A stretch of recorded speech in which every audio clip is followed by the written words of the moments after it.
Muy buenas tardes, señoras y señores. Soy Luis Francisco Martínez Conesa y es un placer para mí presentar este tercer programa del ciclo Maestros de Película que Popular Televisión realiza en colaboración con la Consejería de Educación y Cultura de la región de Murcia. Como saben quienes han seguido los programas anteriores, en este ciclo emitimos películas clásicas que de distintas maneras abordan distintos aspectos relacionados con la educación, lo que da pie a nuestros invitados para abordar los temas que aparecen en la película en la medida en que pueden reconocerse esos temas en nuestras sociedades actuales. El tema de hoy es el tema de del derecho a la educación de las personas con discapacidad y tenemos con nosotros a tres nuevos invitados de primer nivel a quienes paso a presentar brevemente. A mi derecha está Dorothy Estrada Tanc, que es profesora de Derecho Internacional en la Universidad de Murcia y vicedecana de Relaciones Internacionales de la Facultad de Derecho de esta universidad. Además, es miembro del Grupo de Trabajo de Naciones Unidas sobre discriminación de las mujeres y de las niñas. Tiene un vastísimo currículum académico de estudios y de publicaciones que no podemos ni siquiera resumir aquí. Buenas tardes, Dorothy. Muchas gracias por estar con nosotros. Muchas gracias, Luis. Un poco más cerca de mí está Santiago López Noguera, que es graduado social, diplomado por la Universidad de Murcia y máster en Administración de Empresa por la Escuela de Negocios de la región de Murcia. Pero no está aquí por su titulación académica, sino por ser presidente de Plena Inclusión y vicepresidente del CERMI estatal. El CERMI es el Comité Español de Representantes de Personas con Discapacidad y Plena Inclusión, antes FEAPS, es la federación más importante de organizaciones en favor de las personas con discapacidad intelectual. Buenas tardes, Santiago. Muy buenas Muchas tardes. gracias por estar esta tarde aquí con nosotros. A ti por qué estar aquí. Y a mi izquierda está Juan García Iborra, que es doctor en Filología Inglesa y Germanística por la Universidad Autónoma de Barcelona, profesor del Cuerpo de Profesores de Secundaria y de profesores de las escuelas de idiomas, pero tampoco está aquí por su titulación académica, sino porque es, desde hace unos años, el director general con competencias en materia de atención a la diversidad. Buenas tardes, Juan. Gracias también a ti por estar aquí. Gracias, Luis. Bien, el programa de hoy tiene un lugar muy importante en el conjunto de nuestro ciclo. En los programas anteriores hemos analizado la cultura grecorromana y el humanismo cristiano en su papel condicionante, determinante de nuestros sistemas educativos. Unos temas que eran ciertamente generales, filosóficos e históricos, que nuestros invitados en aquellos programas pues, se esforzaron en traer a la actualidad. Pero en esta ocasión, en el día de hoy, el programa ya aterriza directamente sobre la actualidad de la educación de las personas con discapacidad en nuestros sistemas educativos, en nuestras sociedades. Ciertamente nadie puede negar la actualidad y la importancia de este tema, que aunque afecta a un porcentaje relativamente pequeño de los alumnos y de las familias en las etapas obligatorias, sin embargo tiene un indudable interés general, como vamos a tener ocasión de comprobar.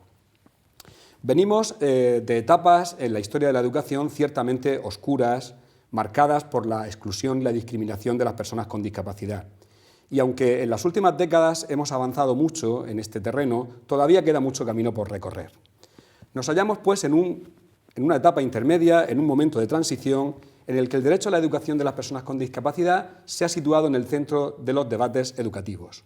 Y se ha situado en el centro de los debates educativos porque de la solución que seamos capaces de dar a este debate va a depender el sentido global que cobre la educación para todas las personas en el futuro más inmediato.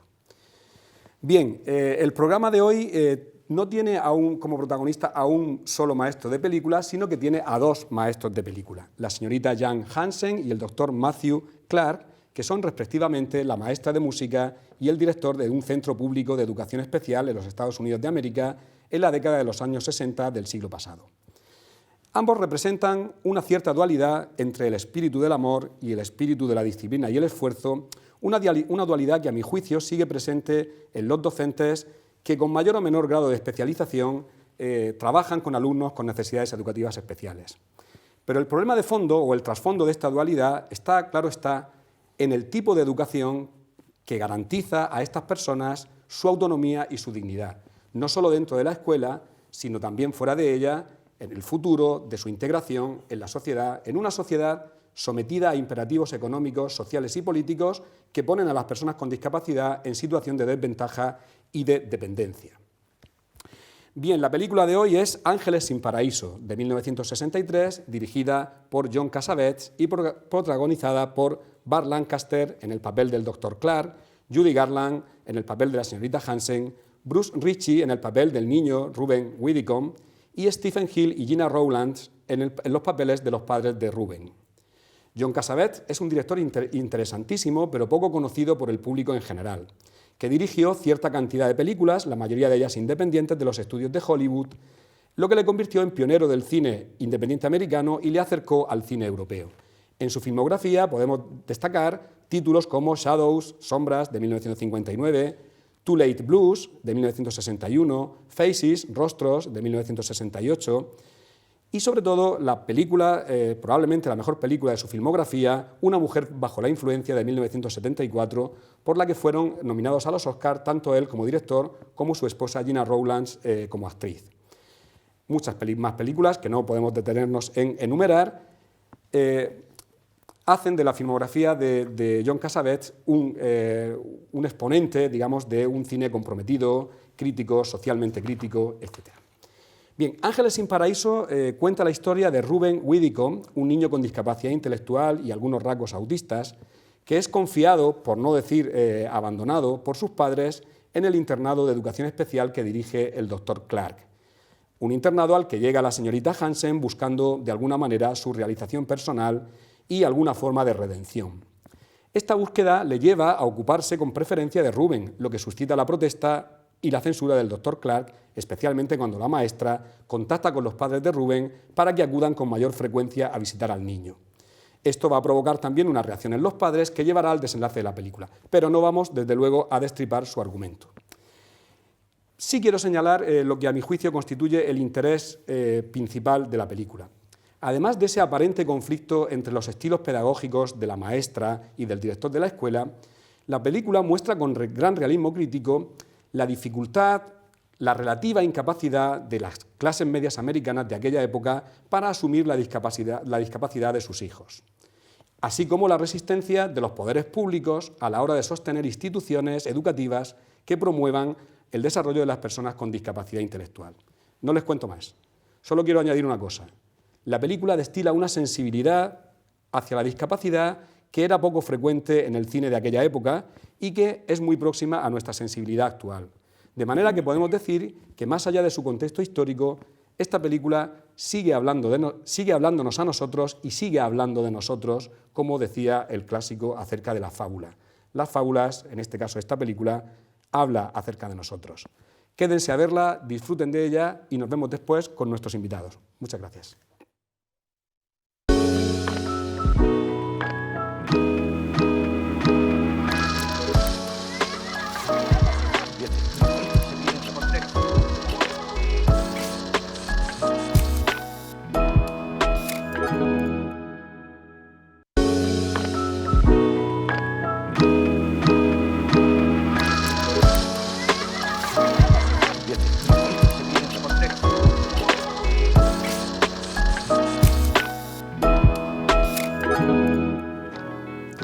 Pues muy buenas tardes de nuevo, señoras y señores.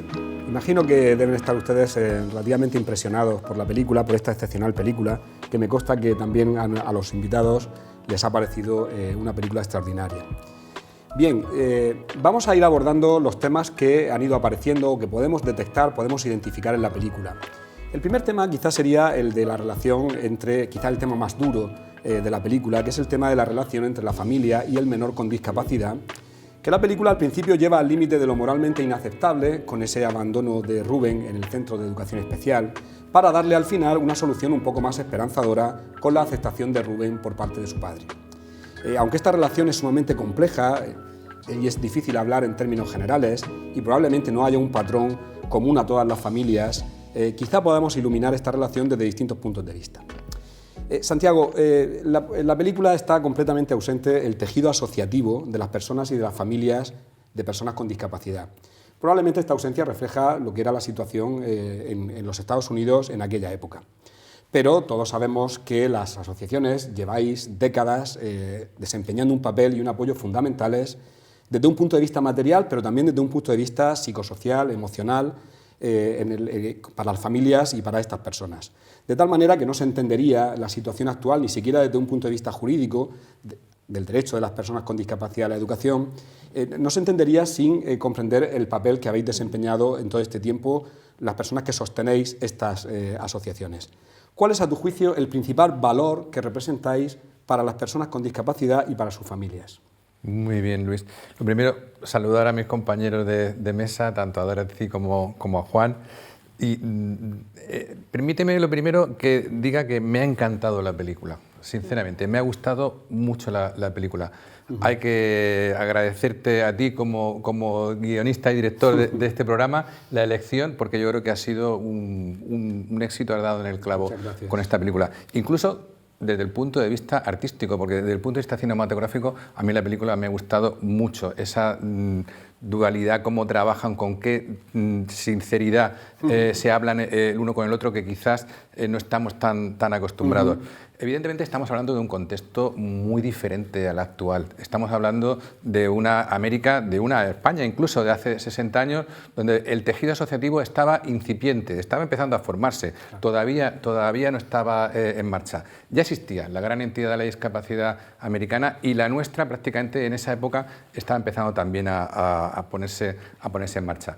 Afortunadamente el mundo, la sociedad ha cambiado mucho y afortunadamente hay estereotipos que se daban en esa época que actualmente ya tenemos más que superados.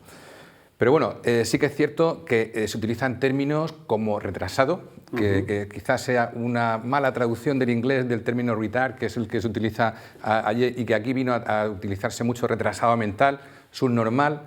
Son cosas que actualmente todavía estamos luchando al día de hoy. Bueno, me refiero a que estamos peleando desde el movimiento asociativo CERMI para que se modifique el artículo 49 de la Constitución y desaparezca el término disminuido y se utilice el término de persona con discapacidad. Bueno, pues fíjate el tiempo que ha pasado y todavía a día de hoy estamos inmersos en discusiones de ese tipo. Bueno, entrando realmente en lo que me preguntas, Plena Inclusión se trata de un movimiento que representa, estamos formados, como decías antes, en toda España, en torno a 950 entidades, representamos los intereses, los derechos de más de 150.000 personas y, ya te digo, 900, casi 1.000 entidades, 4.000 centros y servicios. Quiero decir que tenemos criterios suficientes a la hora de saber lo que es dar el apoyo a las personas con discapacidad.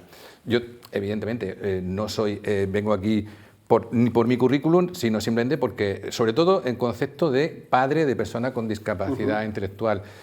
Una persona con discapacidad intelectual, mi hijo Santi, el segundo de mis 3 hijos varones, que acaba de terminar prácticamente lo que es su etapa obligatoria de la educación, terminó con 18 porque se avanzó un poquito más, como permite la legislación. Él tiene ahora mismo 21 años, con lo cual lo tengo muy cercano.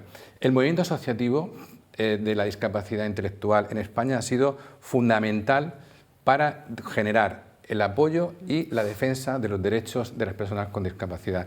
Estoy convencido que si no existiéramos las entidades que hemos hecho este apoyo, el avance social que vemos desde donde venimos no se habría conseguido. Sin ninguna duda. Muy bien. Dorothy, no sé si estarás de acuerdo conmigo en que a menudo olvidamos que, aunque se trata de menores con discapacidad y que la capacidad jurídica y la capacidad de obrar la tienen los padres, los tutores o los representantes legales, los titulares de los derechos fundamentales son estos menores.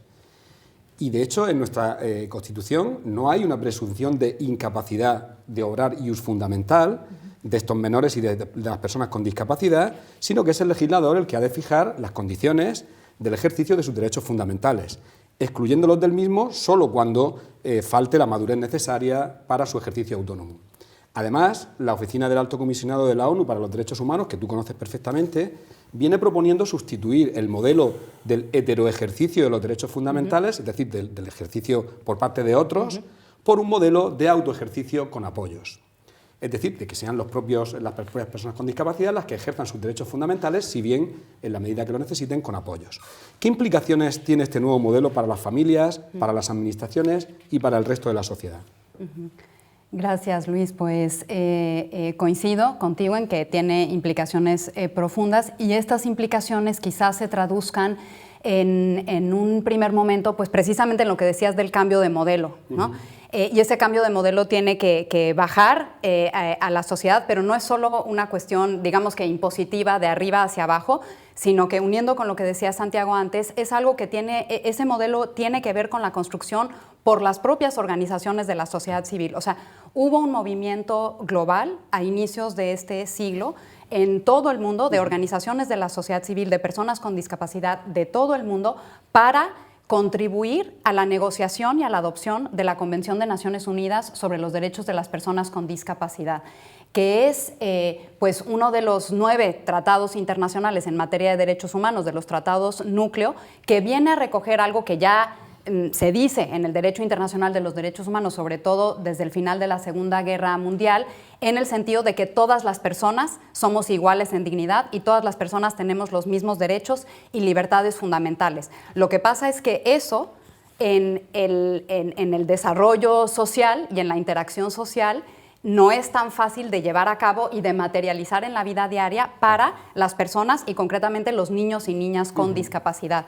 Entonces, efectivamente, como decías, este cambio de modelo nos lleva a ver y a reforzar la idea de que las personas con discapacidad son personas con iguales derechos y nos mueve de un modelo únicamente médico, o sea, de entender la discapacidad en sentido médico, a otro modelo posterior y quizá paralelo de la asistencia social, del asistencialismo social, a ver y entender a las personas con discapacidad como titulares de derechos, como decías, como titulares de derechos, ellos como sujetos de derechos y movernos de ese modelo de que sean otros los que ejerciten los derechos a que sean ellos mismos, y eso tiene efectivamente implicaciones para pues, el modelo educativo, o sea, para el Estado, para la política pública que se adopte, para los recursos humanos y económicos que se destinen a la educación, para el propio modelo educativo, que pues hablaremos, supongo, de la educación inclusiva y parte de lo que trata la película en ese sentido, educación inclusiva,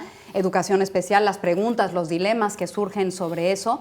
Entonces, implica cambios para el Estado, para las propias familias de las personas con discapacidad, pero para todas las otras familias también, claro. O sea, para todas las otras familias que no tienen hijos o hijas con discapacidad, porque precisamente la pregunta es cómo logramos convivir en sociedad, en una sociedad que es realmente diversa y que por esa diversidad tendría que manifestarse eso pues en todos los aspectos de la vida pública, ¿no? Incluida la educación y los colegios y los empleos, ¿no? Y la manera en que nos relacionamos unos con otros. Totalmente de acuerdo. Muy bien.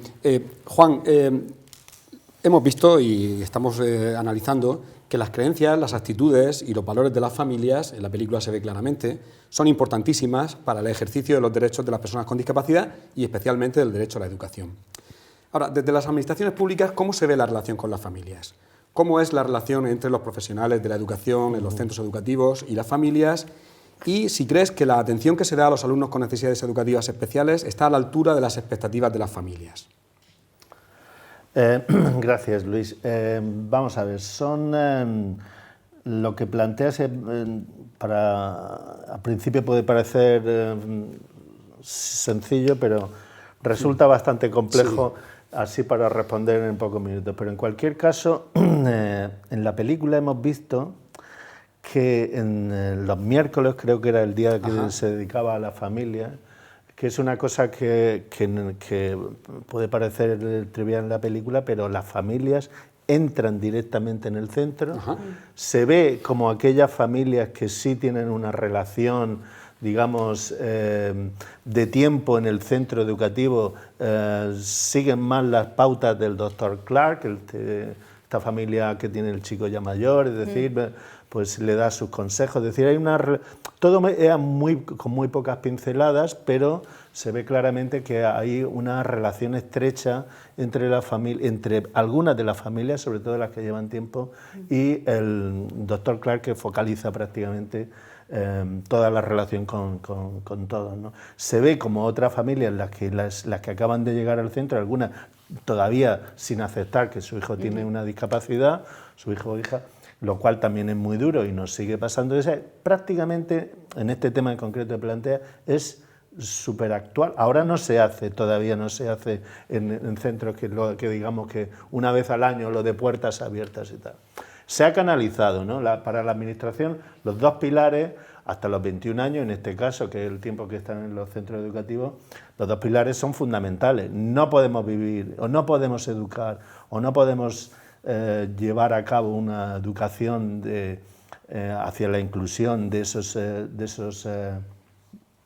de ese alumnado sin las familias, eso es obvio, ¿no? Y la relación debe ser constante y debemos de dirigirnos hacia una relación de confianza, de mutuo trabajo. No es nosotros, es decir, los centros a veces tienden o los padres o las familias tienden a establecer una relación distinta, obviamente con el centro porque tienen más cercanía, pero es como si la administración estuviera ahí el ojo de Dios, el gran vigilante, al mismo tiempo insensible a todo este tipo de cuestiones que no es así. Nosotros, no es porque esté yo dentro, pero vamos, todo lo que se puede, se hacen todos los esfuerzos posibles. Muchas veces, claro, no podemos llegar a ciertas cuestiones porque no podemos, porque es la familia precisamente a la que debemos de apoyarnos y la que debe ser la transmisora de esas pues, nuevas dinámicas, nuevas pautas y tal para con los alumnos. ¿Cómo es posible que si la administración no confía y la familia no confía en la administración, al final hagamos ese apoyo, ese esfuerzo común para que todos los alumnos que están en esa situación tengan las máximas oportunidades? Tenemos los consejos escolares, ¿vale? Que es un órgano, digamos, de primera instancia donde, digamos, está la gestión del centro y con cierta asiduidad se reúne, se tratan los temas más importantes, etcétera, pero es una gestión global, ¿no? Y luego, por otro lado, tenemos la familia cercana, lo que sería la asociación del centro, que funciona directamente con el centro educativo, y lo que decía Santiago, que desde los años 60, pues las familias o las asociaciones de la familia tienden a aglutinarse en otras organizaciones que, digamos, pues también son interlocutores de la administración y al mismo tiempo pues, nos sirve también para ese empuje y que según tú, sin el cual no hubiera sido posible ese avance, pues seguramente sí, pero nosotros al mismo tiempo sabemos que hay un montón de gente que está detrás trabajando muchísimas veces, la mayoría de las veces, sin ningún interés, trabajando en su tiempo libre, que lo cual es de agradecer, y con un gran esfuerzo y perdiéndose muchas tardes de su ocio, etcétera, y lo cual es loable. Pero bueno, también tienen que tener en cuenta, yo creo que la administración en general, y ya en la discapacidad, gracias a Dios, trasciende a la política en el sentido de que cualquier administración educativa que se ponga al frente puede tener un enfoque más o menos distinto, pero el enfoque es ciertamente fundamental, es decir, no se deja para nada de lado, sino todo lo contrario, y se entiende que cada vez haya recursos más especializados. No se trata muchas veces de poner más recursos, sino de poner los que sean necesarios. Ya termino, Luis. Yo creo que las asociaciones, la colaboración con las instituciones es fundamental. Aquí está Plena Inclusión, el CERMI, de Genes, ONCE, etcétera. Trabajamos con ellos, nos sitúan en un plano equidistante y al mismo tiempo al lado de la familia, y es necesario que entre todos, digamos, entre todos nos protejamos en el sentido de que entiendan que la colaboración debe ser común y para poder seguir avanzando. Muy bien, me consta que es así porque, como saben los telespectadores no, pero los invitados sí, yo también he trabajado en ese ámbito y me consta que es así, la enorme cantidad de convenios de colaboración entre la Administración y las asociaciones. Bien, yo creo que hemos entrado ya, o estamos a punto de entrar, en el gran debate de la relación entre discapacidad y escuela, en particular sobre el debate sobre la educación inclusiva y la educación especial. Como ha hecho referencia antes Dorothy a la Convención de Naciones Unidas para los Derechos de las Personas con Discapacidad, la última ley de educación las últimas leyes de educación intentan adecuarse a esa convención, que España firmó en 2008 y que desde entonces forma parte de nuestro ordenamiento jurídico. Claro, la Convención, corregidme si me equivoco, no exige directamente el cierre de los centros de educación especial, pero su artículo 24 sí que obliga a los Estados partes a hacer efectivo el derecho a la educación de las personas con discapacidad sin discriminación y sobre la base de la igualdad de oportunidades. Permitidme que lea un poco por encima ese artículo 24 que habla de la igualdad de oportunidades, para lo cual han de asegurar los Estados partes un sistema de educación inclusivo a todos los niveles, garantizando que las personas con discapacidad no queden excluidas del sistema general de educación por motivos de discapacidad, pudiendo acceder a una educación primaria y secundaria inclusiva, de calidad y gratuita, en igualdad de condiciones con los demás en la comunidad en la que vivan. Con este fin, la Convención obliga a los Estados partes a asegurar que se hagan ajustes razonables en función de las necesidades individuales, se preste el apoyo necesario a las personas con discapacidad en el marco del Sistema General de Educación para facilitar su formación efectiva y se faciliten medidas de apoyo personalizadas y efectivas en entornos que fomenten el máximo desarrollo académico y social de conformidad con el objetivo de la plena inclusión.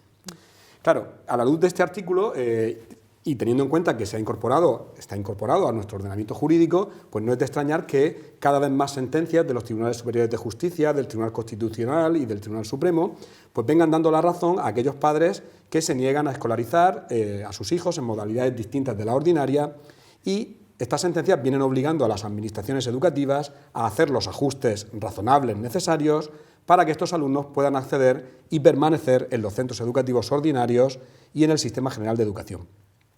Pero claro, por otro lado, en cumplimiento de la disposición adicional cuarta de la nueva ley, de la LOMLOE, que habla de un proceso a 10 años de, entre comillas, trasvase de alumnos de los centros de educación especial a los centros ordinarios, pues pueden producirse, esperemos que no sean muchas, pero pueden producirse situaciones de padres que quieran que sus hijos permanezcan sean escolarizados en centros de educación especial y no quieran escolarizarlos en centros ordinarios porque consideren que allí van a estar peor atendidos.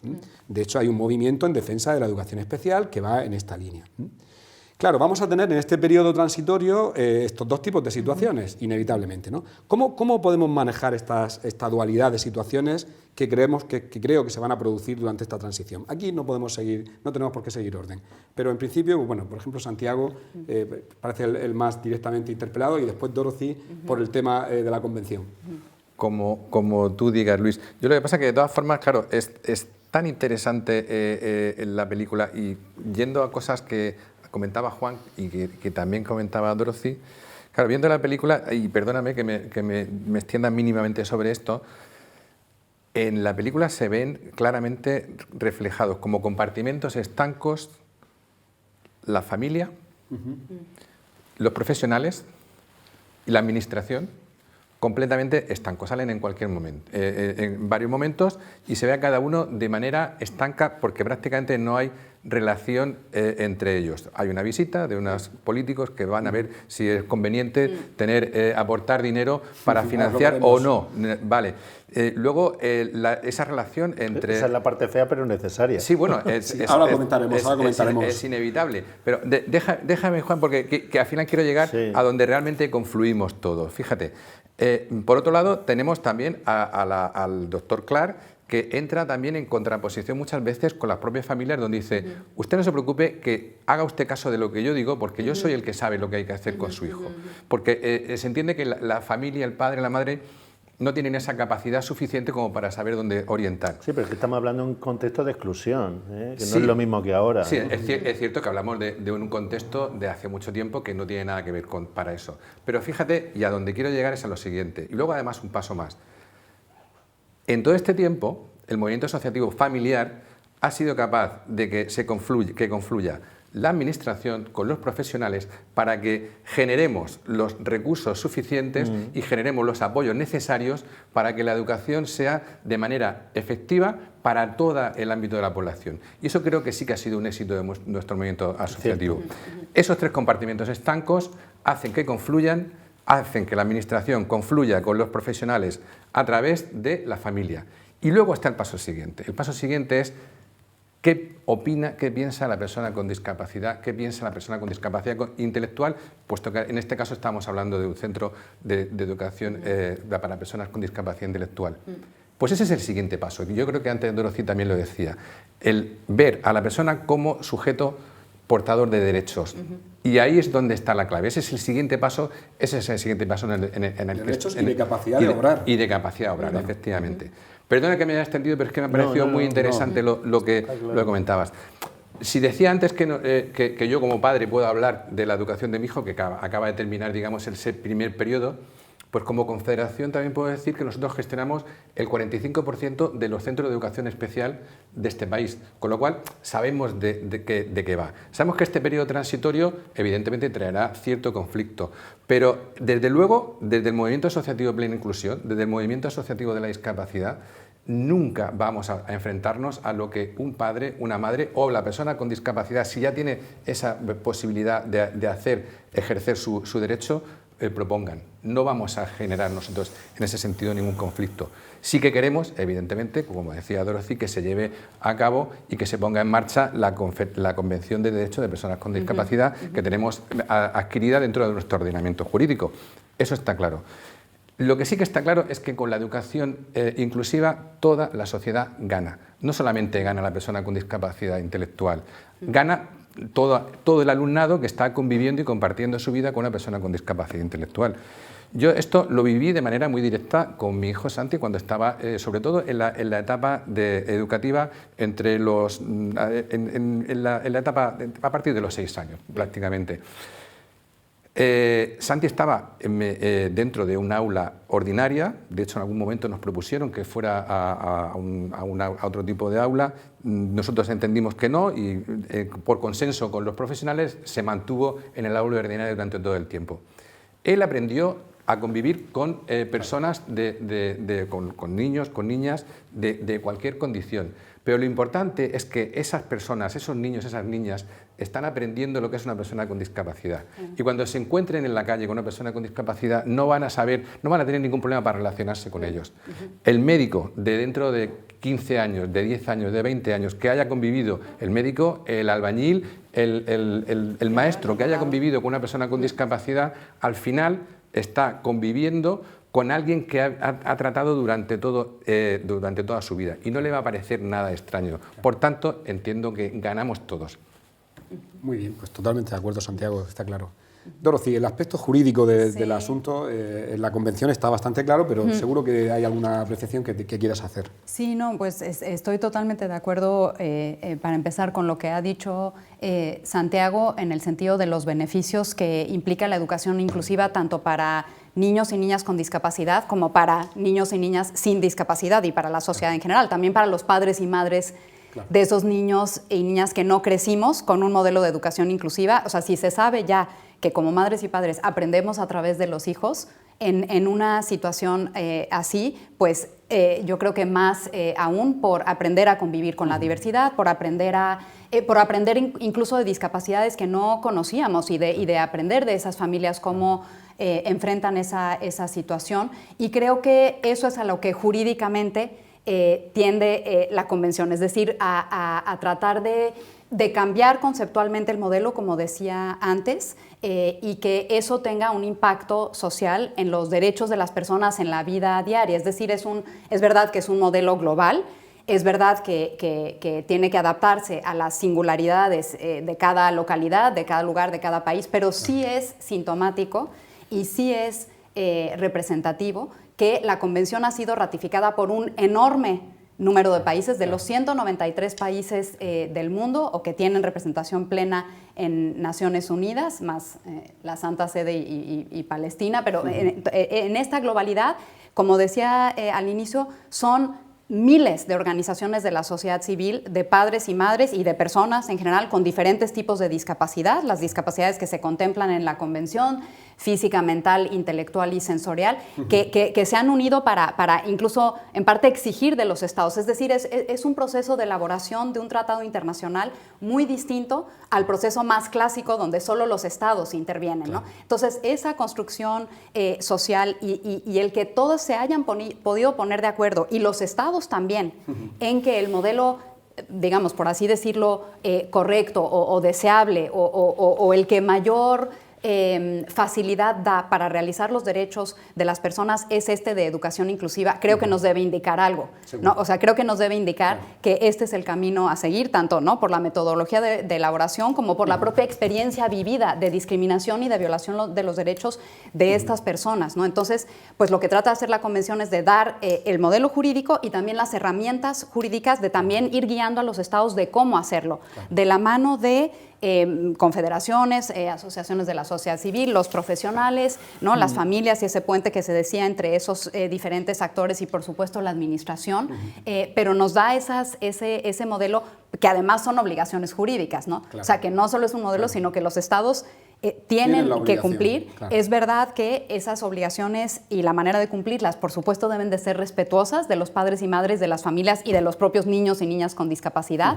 Pero este es el modelo al que hay que tender, ¿no? Y esto es lo que entiendo que se trata de hacer con una ley que busca un periodo de transición y demás, pero que sí busca implementar la educación inclusiva por considerarla benéfica para los derechos de todos, ¿no? Y para el entendimiento social de todos. Claro. Juan, sin embargo, esa transición son las administraciones las que más van a tener que poner, digamos, recursos, etcétera. Aunque de los recursos hablaremos después. ¿Cómo ves tú, cómo vamos a poder manejar estas situaciones durante la transición? Sí, bueno, vamos a ver. La transición puede durar siempre. Sí, sí. Entonces, yo de formación lingüista, de filología inglesa, decía, ¿cuál es el mejor método para aprender inglés? Porque hemos pasado por la gramática traducción, el estructuralismo, etcétera, o el generativismo, todos son buenos. En un momento dado uno hace un dictado, en un momento dado, depende de la edad, le pone a repetir frases a un crío, la traducción, etcétera, todo es bueno. Todo lo que se integre. Ahora, hay que tener claro cuál es la dirección. La dirección está clara, ¿no? Como dice Dorothy, vamos hacia la mayor inclusión posible.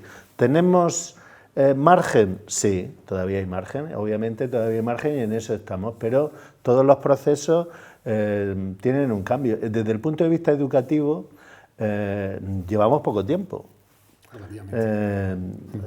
Voy a hacer quizás, bueno, no todos los telespectadores me imagino que no conocen cómo funciona el sistema, pero eso que se denomina aula abierta, que es la forma, o digamos que aquí en esta región se denomina para la inclusividad del alumnado con discapacidad, cumple este año 25 años. Bueno, 25 más 1 porque la pandemia no cuenta, o sea que este año celebraremos el 25 aniversario de este modelo educativo que no es plena inclusión, pero va hacia la plena inclusión. Como ha dicho Santiago, yo opté porque mi hijo Santi, pues permaneciera el mayor tiempo posible o todo el tiempo en este sistema, ¿no? Ahora, ¿cuál es el proceso, ¿no? Tenemos alumnado que cuando se le hace su diagnóstico por especialistas, como si fuera el médico, pues deciden, se lo presentan a los padres que este es el diagnóstico, si no están de acuerdo se puede pedir una segunda opinión, etcétera, y a veces pues nos encontramos con casos en que el padre no quiere o no acepta, o los padres, y al revés, ¿no? Y luego vas a centros que ahora se denominan de educación especial y te ves a alumnos que podrían estar perfectamente, y eso no hay más que verlo, por lo que han avanzado, ¿no?, en una aula abierta. Es decir, lo que tenemos que tender es que todos los mecanismos que ahora tenemos puestos en marcha, que sean totalmente flexibles. Si yo llevo a un crío a un centro de educación especial, no quiere decir que se tenga que tirar allí todo el tiempo hasta que termine su etapa de escolarización, que es hasta los 21 años. Si su evolución o su diagnóstico dentro tiene que ser revisable en ese sentido, constante, por los profesionales que están allí, conjuntamente con las familias, con las asociaciones, etcétera, para una mejor educación en ese sentido, y con el foco, como he dicho anteriormente, desde el principio hacia la inclusión, ¿no? Yo creo que, mi opinión, ¿no?, y esto ya es una opinión personal, creo que los centros de educación especial, dice lleváis el 45% de los centros de educación especial, en muchos casos ofrecen una respuesta que a lo mejor no tenemos otra capacidad ahora de darle a la familia. Antes de Navidad hicimos un programa de radio precisamente en un centro educativo de aquí de Murcia, el Santísimo Cristo de la Misericordia, que lo conoceréis todos, me imagino. Y entonces estuvo hablando el presidente de la Asociación de Padres. Tiene una hija que cumple ahora 21 años, tiene el 87% de discapacidad y, como tú decías de que aprendemos, dice que el mayor regalo de su vida ha sido el ángel que le mandó Dios. Era muy católico este señor, o muy creyente, que era esa hija que le ha aprendido, con ella ha aprendido un montón de cosas en su vida, que es su camino de aprendizaje, pero a la vez estaba contento, ¿no? Lo siguiente con el centro, con la labor que hacían, con la gente que trataba a su hija, sea como fuere, es decir, establecer una relación en donde haya un equilibrio y una progresión es fundamental. Ya veo que me estás cortando, Luis. No, al revés. No, al revés, es muy interesante porque efectivamente conocemos los centros de educación especial y desde aquí pues tenemos que rendir un homenaje a los profesionales que trabajan en ellos y no caer en esa posible injusticia que se podía cometer de ahora considerarlos como algo, en fin. Claro. Ha sido un paso fundamental dentro de toda la historia educativa de este país. No teníamos programas formativos profesionales, que los tenemos y cada año ponemos más porque son más demandados. Y porque sí que hay, dice en el discurso que da el doctor Clark en un momento dado, ya muy breve, que dice, ¿y qué va a ser de Rubén el día de mañana? Dice, reponerá... Bueno, ¿y qué? Pues eso es necesario. Hay un montón de gente que hace esa labor. Yo la primera vez que fui a Estados Unidos, en los años 80, vi que los carritos de los supermercados los llevaban una serie de gente al coche y decía, y esto, claro, pero hay puestos para todos en la sociedad. Y es cuestión de buscar ese hueco. Aunque el niño o niña no llegue en su vida adulta a poder hacer eso, porque vamos a suponer, hay casos de discapacidades muy severas. Muy severas, claro. Quizá no lleve, y eso no le quita a ese niño o a esa niña el derecho a la educación. Claro, por supuesto. Porque ahí no hay que partir de los hitos o de los objetivos de la educación ordinaria o de, no, pues el niño, o sea, no, hace un año no sabía leer, ahora sabe leer, o no, a lo mejor son otras capacidades y otras maneras de, por así decirlo, de medir el desarrollo o el aprendizaje. O sea, ese niño o esa niña tiene pues el derecho a estar contento lo más posible y a recibir una educación. Y eso es parte de lo que también se ve en la película en un momento dado, ¿no? Cuando el doctor Clark habla de la dignidad de los niños y niñas y a lo mejor no llegan a desempeñar un papel que tradicionalmente se consideraría socialmente valioso, ¿no? O importante para la economía o para... Pero, si pero es un niño o una niña con sus derechos plenamente establecidos. Bueno, yo creo prácticamente todo es integrable. Lo que pasa cada uno en función de su capacidad y sobre todo en función del apoyo que sea necesario para que al final esa persona eso también. quede completamente incluida. Al final no estamos hablando de limitación, sino que estamos hablando de apoyos. Y de esa manera la inclusión es efectiva. Sí. Claro, precisamente ahora el siguiente apartado que tendríamos que abordar, vamos a ver cómo vamos de tiempo, pues tiene que ver precisamente con esto. Es decir, detrás de todo este debate pues está ese problema económico que la película tampoco descuida, con esa visita a la que ha hecho referencia antes Santiago, creo, de los representantes políticos de la Administración, que bueno, vienen crudamente a saber qué resultados cabe esperar para saber si merece la pena o no sostener el centro, ¿no? Y dentro de esa visión característica de la ideología un poco darwinista norteamericana de la Guerra Fría, pues uno de ellos, el doctor Lombardi, manifiesta abiertamente su preferencia por dedicar los recursos necesarios a la enseñanza de los mejor dotados, de los más dotados, los superdotados, y no a la de los menos dotados o a las personas con discapacidad intelectual. También claro, eso necesitan atención. Pues sin duda, claro, pero es un continuo de capacidades y de necesidades, ¿no? Lógicamente, ese planteamiento de la Administración en la película pues ofende, indigna al doctor Clark, nos ofende a nuestra sensibilidad, pero claro, esto no hace que desaparezca el problema de la asignación de recursos escasos que las Administraciones tienen la obligación de asignar equitativa y al mismo tiempo eficientemente, compaginar el principio de equidad y el principio de eficiencia, ¿no? Dorothy, ¿cuál sería, a tu juicio, el contenido esencial del derecho fundamental a la educación inclusiva que ninguna consideración de tipo económico ni administrativo podría justificar que se vulnerara en ningún caso? O dicho de otra manera, ¿qué criterios permiten determinar qué ajustes son razonables y qué ajustes son desproporcionados o indebidos a la hora de poner límites o condiciones al ejercicio del derecho a la educación inclusiva. Bueno, el primer punto quizás sería que el derecho establecido en la Convención es el derecho a la educación en general. Sí, claro. Que se opta o se apuesta por un modelo de educación inclusiva, porque es el modelo más igualitario y donde mayores posibilidades se tiene de vivir sin discriminación, sí, se opta por ese modelo. Pero lo primero que habría que decir es que el derecho a la educación tendría que estar garantizado, claro, aun cuando no se puedan hacer los ajustes razonables, ¿no? Entonces, ¿cuáles son los criterios o parámetros? Bueno, la propia Convención nos establece uno que es precisamente los ajustes razonables, ¿no? Que nos dice la Convención son las adaptaciones o modificaciones necesarias que no impliquen una carga desproporcionada y que puedan permitir solventar una necesidad individual para lograr con eso el pleno ejercicio, goce y ejercicio de los derechos y libertades. ¿Cuáles serían los que imponen una carga desproporcionada? Bueno, tendrá que verse en una situación de caso por caso, claro, pero lo que sí establece la Convención es que el Estado tiene la obligación de buscar la manera de hacer todos los acomodos razonables, claro, posibles, ¿no? O sea, digamos que la regla tiene que ser el acomodo razonable y la excepción, el no hacerlo. Y la carga de la prueba se invierte un poco, ¿no?, al Estado. Es decir, el Estado es el que tendría que probar, claro, que esa carga es desproporcionada. ¿Y por qué?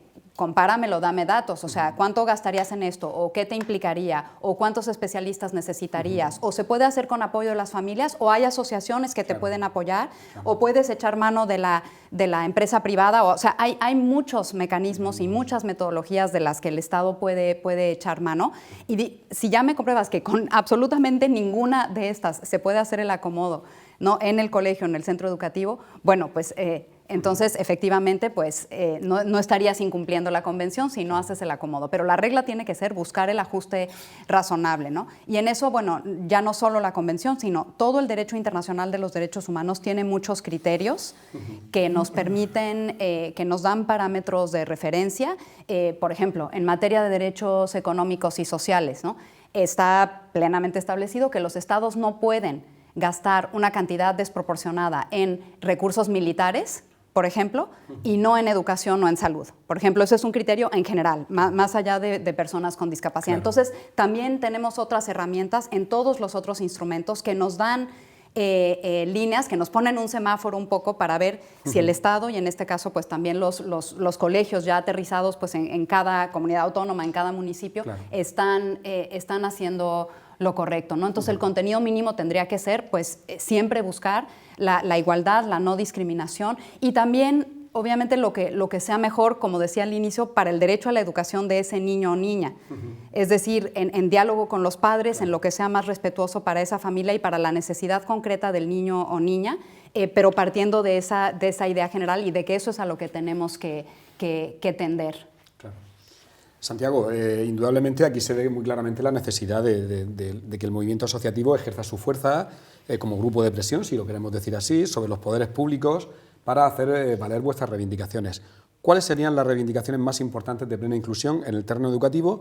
Y si lo habéis calculado o habéis hecho una estimación, ¿qué costes pueden tener a corto, medio y largo plazo a nivel nacional? Bueno, vamos a ver, los costes como tal, si te digo ya directamente que no tenemos calculado a nivel de euro lo que supone, pero sí que está claro que tenemos que hablar de recursos económicos. Bueno, nosotros estamos razonablemente satisfechos de cómo ha quedado la LOMLOE, porque sí que es cierto, además hemos trabajado de manera muy directa con el Ministerio para el propio desarrollo de la norma. Y bueno, yo creo que quedábamos satisfechos tanto el Ministerio como nosotros de cómo iba configurándose. Sí que es cierto que estando satisfechos, cuando llega el momento y llegamos entonces al final de la redacción de la ley, entonces preguntamos y decimos, oye, ¿y la cuestión de los recursos económicos, cómo se va a garantizar que haya ese apoyo necesario para que se lleve a cabo? Bueno, esto ya es una cuestión que trasciende a la comunidad autónoma, que ya se encargará la consejería. Ya. Claro, ahí es donde dices, bueno, sí, nos ha quedado una ley muy bonita para ponerle el marco, pero ahora nos falta, como siempre, el apoyo económico. Sí que es cierto que la ley dice que hay que garantizar los recursos, Y habrá que hacerlo. Tendremos que seguir nosotros como movimiento asociativo y seguro que cada una de las administraciones desde su parte, desde su parcela, desde cada una de las comunidades autónomas lo harán ante el Ministerio para conseguir mayor cantidad de recursos. Sí que es cierto que nosotros, nuestro horizonte va hacia que este periodo transitorio no sea eterno, como decía Juan. De hecho, por ejemplo, podríamos traer a colación... Que podría ser. Podría ser, espero que no. Porque de hecho en otros países se ha hecho de manera quizás radical, como claro. ha sido en el caso de Portugal o como ha sido en el caso de Italia, en el caso de Italia, ¿no? que 60, se ha hecho de golpe, ha traído alguna consecuencia, pero al final el sistema sigue funcionando. Luego, el trasvase de recursos. El trasvase de recursos económicos está viendo desde el Centro de Educación Especial, el cual nosotros, desde luego, valoramos muchísimo porque ha hecho un trabajo histórico y lo hace, y muy bien, pero esos recursos que se están dirigiendo al Centro de Educación Especial pueden ir dirigiéndose directamente al centro ordinario. No me quiero extender más. Muy bien. Juan, entre los trabajos previos a la elaboración de la LOMLOE, el Gobierno, el Ministerio de Educación, encargó a un grupo de investigadores educativos un informe comparativo con otros sistemas educativos que habían llevado a cabo una transición como la que esta ley prevé. El informe estudió 2 países que hemos mencionado, Italia y Portugal, la provincia canadiense de New Brunswick y el distrito londinense de Newham. Entre otras conclusiones, y esto hay que subrayarlo, se consideró que mantener el sistema dual es más caro que avanzar hacia un sistema plenamente inclusivo, solo que va a ser necesario optimizar los recursos personales, como se hace, por ejemplo, en Canadá, donde los profesores de apoyo no se centran solo en los alumnos con discapacidad, sino también dedican tiempo al conjunto de la clase, o como en Newham, donde hay perfiles como los profesores para necesidades educativas complejas, o los asistentes de los alumnos que han estudiado el equivalente a un grado superior de formación profesional y trabajan en una ratio de 1 a 1 con los estudiantes que más apoyo necesitan, con los que más apoyo necesitan. O bien otros perfiles como los coordinadores de necesidades educativas especiales en cada centro. Bueno, ¿qué modelo es hacia el que vamos en España y en la región de Murcia? ¿Va a ser necesario incorporar nuevos perfiles, como ya se hizo con los intérpretes de lengua de signos recientemente? Bueno, vamos a ver...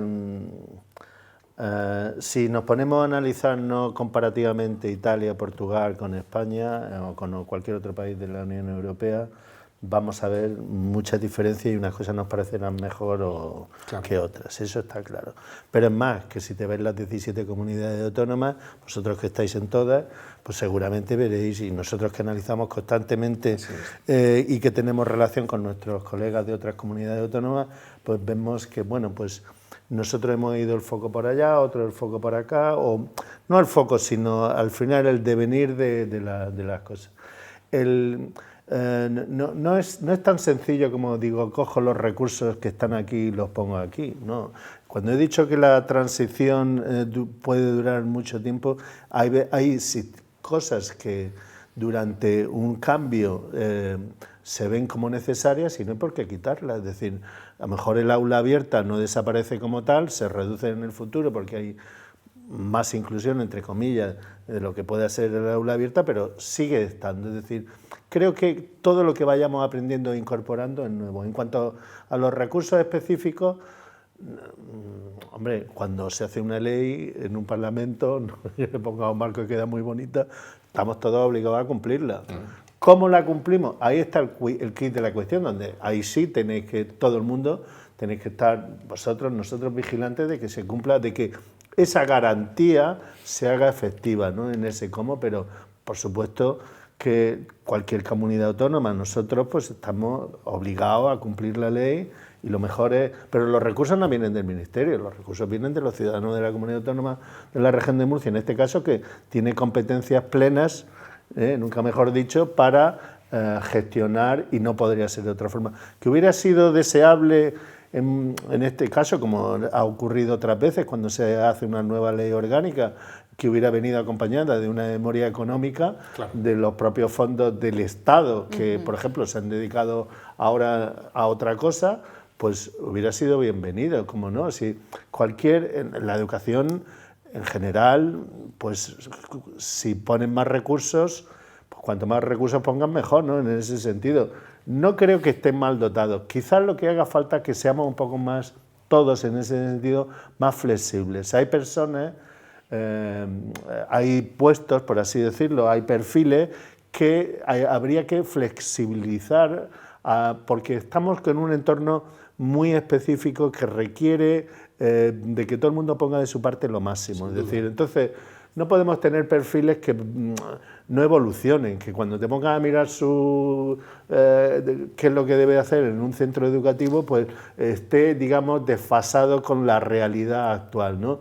Y por otro lado, a nuestros profesionales, porque los maestros los tenemos que tener igual, sea el centro o no, tenga aula abierta, tenga aula ordinaria, tenga aula de educación especial, el maestro tiene que estar. Ahí hay que trabajar mucho con los profesionales, ¿no? Y si tú vas a ir a un centro X, pues a lo mejor necesitas una preparación específica que habrá que darla, habrá que dársela y habrá que pagársela, entre comillas, a ese profesional y reconocérsela también, ¿no? Entonces, yo creo que todas estas figuras, porque podemos inventar, ahora aparecen los maestros de lengua de signos sí, pero que tenemos el ATE, está el fisio, está el PTSC, bueno, el técnico de servicio de la comunidad, el orientador, que hace una función todo muy buena y que podemos generar nuevos perfiles, pero en general creo que tienden a la flexibilidad y que las administraciones sean cada vez más conscientes y más proclive a realizar eso de una manera quizás a lo mejor más ágil, que a veces entendemos que cuando nos lo reclaman las asociaciones y las organizaciones no somos todos los rápidos o los ágiles que ellos querrían que fuésemos, pero igual que cumplimos las nuevas leyes tenemos que cumplir nuestra ordenación y no podemos saltárnosla, pero yo creo que vamos caminando en eso y haciendo todos los días normas y visualizando el presente y modificando hacia el futuro. Vamos. Muy bien, pues vamos a ir terminando. Hemos estado hablando del papel de la familia, de la escuela y de la administración. Pero yo creo que es necesario que para ir terminando o para terminar recojamos el mensaje más importante de la película y que recordemos a los telespectadores que lo que aquí está en juego, de lo que estamos hablando, es de la manera en que la escuela y la sociedad han de promover la dignidad y la autonomía de todas las personas, incluidas, como no puede ser de otra manera, las personas con discapacidad. La película nos habla un poco de esto cuando muestra la necesidad de conciliar esas dos formas de entender la educación, la de la maestra, que representa, digamos, el espíritu del amor, y la del doctor Clark, que representa el valor de la disciplina y el esfuerzo. Ambas han de estar presentes en todo educador, no solo en quienes se ocupan de los alumnos con necesidades educativas especiales. Es más, todos los educadores deben poder ocuparse de todos los alumnos y no solo unos perfiles profesionales específicos determinados, ¿no? Desde luego, si los poderes públicos no son capaces de promover en los maestros, en todos los maestros, esas cualidades intelectuales y morales, la escuela inclusiva de la que hablamos no va a pasar de ser una mera ficción jurídica, una hermosa fachada detrás de la cual pueden ocultarse nuevas formas de discriminación e incluso de maltrato a las personas con discapacidad. Porque no se trata solo de más recursos, no se trata de aumentar los recursos personales y materiales de los centros ordinarios, como da a entender un poco la nueva ley, sino que hay que garantizar que esos alumnos y sus familias van a tener una educación de calidad, como mínimo como la que actualmente reciben en los centros específicos, y para eso pues van a ser necesarios no solo más profesionales y quizá otro tipo de profesionales, sino sobre todo va a ser necesario transformar la propia idea de la educación y la propia idea del maestro, como el profesional que es capaz de dar a todos sus alumnos, en ese continuo de las capacidades y las necesidades, una respuesta educativa ajustada a esas capacidades y a esas necesidades. Bueno, yo os dejaría lo que queda de tiempo para que vosotros imagináis un poco cómo es posible, cómo vamos a poder hacer esa transformación de la idea de educación y de la idea de maestro. Yo, por el orden que, sí, Santiago, que queráis. Bueno, mira, yo tengo muy claro, y volviendo otra vez al tema de la transición, yo creo que esta transición empezó ya. Esta transición empezó ya, y lo estabas comentando tú, Luis, precisamente, yo creo que ha salido aquí.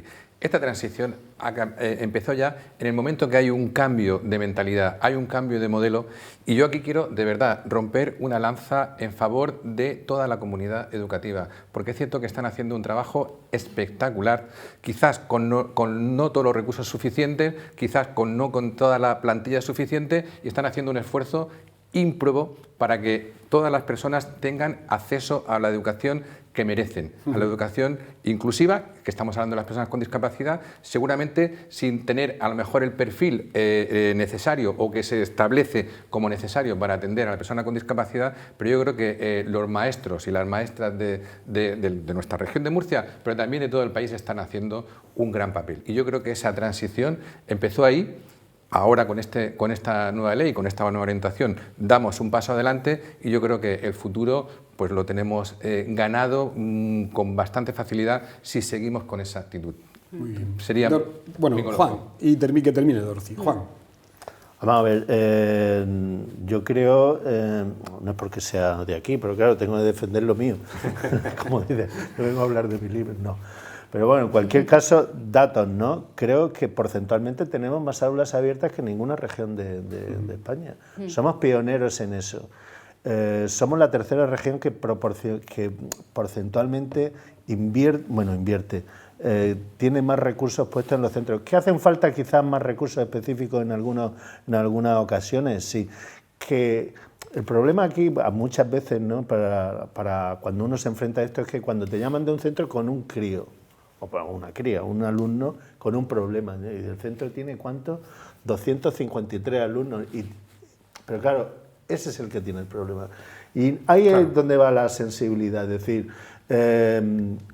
todo está bien, pero pasa todo porque todos los implicados, todos los actores implicados se conciencien plenamente de que esto no es un problema, que es una realidad con la que tenemos que convivir y cada vez haciéndolo más normal, o sea, como la vida misma. Entonces, una vez que todo el mundo lo ve así, pues cuesta mucho menos implicarse. El gasto de energía, y obviamente la comunidad educativa, los docentes, todos los que intervienen junto con ellos en los centros educativos, hacen una labor excepcional, porque es que desde que entran hasta que salen tienen que estar súper expectantes, no pueden despistarse en un momento porque en cualquier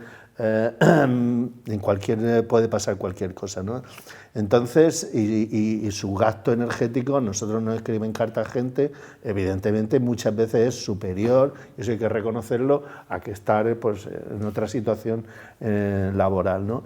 Pero, claro, esto lleva un tiempo, quizás no es de transición, ¿no? Y que lleva mucho tiempo, pero todavía, como yo decía, que creo que es así, hay margen para avanzar y no todo el mundo es plenamente consciente de la situación. Y da igual el número, porque muchas veces, cuando ha dicho Luis al principio, un pequeño grupo relativamente, no se trata de que sea pequeño o sea grande, o sea... Claro, la idea es que estemos todos, o sea, más pequeños, más grandes, más... Y si todos no están, algo falla, ¿no?